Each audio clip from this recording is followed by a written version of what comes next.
Hello, in this video, I'm going to show you how to remove a patient from your patient list. There are just different opportunities when it may make sense to remove a patient from your sending list. And you can do that within Patient Pilot, super easy.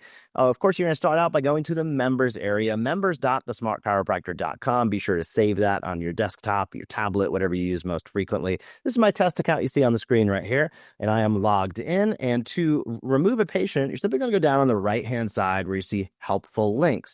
You can see add a patient, review email list, variety of different options there. We're going to click review email list to remove a patient. So let's go review email list. It's going to bring me over to what you can guess, my email list. So I can click on my subscribers on the left-hand side of the screen. You see it says subscribers right there. And now I can search subscribers. So I'm going to go in and I'm just going to search for myself. I can see myself and I can see I have two different email addresses in the system. So I searched by name. You could search by your patient name.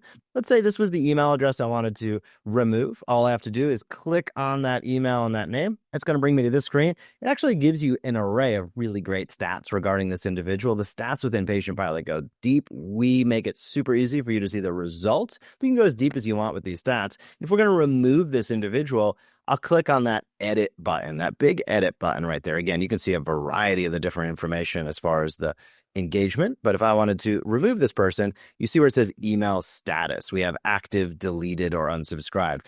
I recommend selecting unsubscribed for anybody you want to remove as opposed to deleting them permanently from your patient list. That's up to you and it depends upon the situation. But most of the time, you're going to want to select unsubscribe. And then you will just save that change. And that's how easy it is to be able to remove somebody from your list. You just go over, again, click into your subscribers, search that patient name, click on them, click that edit button, and then choose the email status to unsubscribed, and then save those changes, of course. So it is that easy to remove somebody from your list. If you have any follow-up questions on that, you can reach out to our team and we'll be happy to help. Otherwise, we hope you have a great day. See you soon. Bye-bye.